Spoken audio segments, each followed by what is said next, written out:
Мы долго не могли понять, как эта маленькая черная собака оказалась совсем одна среди городских дворов. Она почти всегда была голодной, сильно мерзла и старалась держаться подальше от людей, а при виде мужчин сразу убегала. Мы начали спрашивать жителей ближайших домов, не знает ли кто-нибудь, откуда она появилась. Одни утверждали, что раньше у нее была семья, но хозяева почти не занимались животным. Другие говорили, что собака жила у пожилой женщины, которая серьезно заболела и больше не могла за ней ухаживать. На шее у малышки оставался старый ошейник, который давно стал слишком тесным и доставлял ей сильный дискомфорт. Подойти настолько близко, чтобы снять его, долго не получалось. Собака никому не доверяла и шарахалась от каждого незнакомого движения. Даже когда мы приносили ей корм, она ждала, пока люди отойдут подальше, и только после этого осторожно подходила к миске.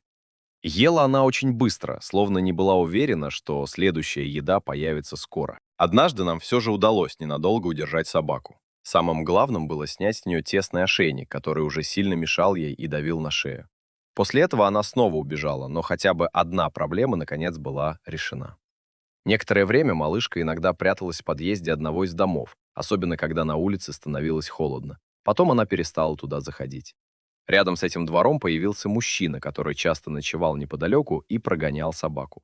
После нескольких таких случаев она стала еще осторожнее и почти перестала приближаться к дому.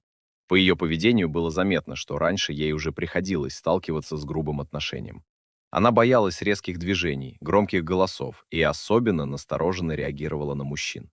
Одна женщина, которая много лет подкармливала дворовых животных, рассказала, что однажды видела, как незнакомец жестоко прогонял малышку. Спустя некоторое время вокруг собаки начали собираться уличные кобели. Жителям двора это быстро надоело, и некоторые стали обвинять во всем именно ее. Послышались разговоры о том, что животное нужно куда-то убрать. Мы понимали, что оставлять ее на улице становится все опаснее. Мы начали искать временный дом, обзванивали знакомых и волонтеров, но свободных мест нигде не находилось. Каждый день становилось тревожнее, потому что такая доверчивая на вид, но напуганная собака могла в любой момент попасть в беду. При этом было очевидно, что у нее есть шанс однажды стать домашней. Она была молодой, красивой и постепенно начинала понимать, что не каждый человек хочет причинить ей вред. В первую очередь мы решили отвезти ее на стерилизацию, чтобы защитить от новых стай уличных собак и нежелательного потомства. В день, когда мы, наконец, решились действовать, погода резко испортилась. Было очень холодно, с неба сыпался тяжелый град, а маленькая черная собака сидела прямо во дворе, дрожа и прижимаясь к земле. Укрыться ей было негде.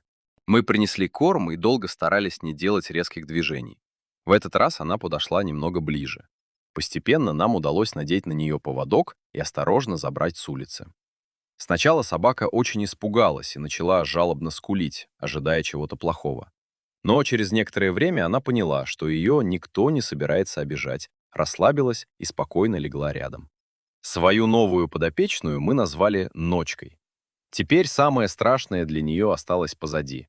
Впереди были осмотр у ветеринара, восстановление и поиск настоящего дома, где ее больше никогда не прогонят на холодную улицу. Мы верили, что совсем скоро у этой черной малышки появится человек, рядом с которым ей больше не придется бояться. Если вам понравилась эта история, поддержите видео лайком и подпишитесь на канал. До новых встреч!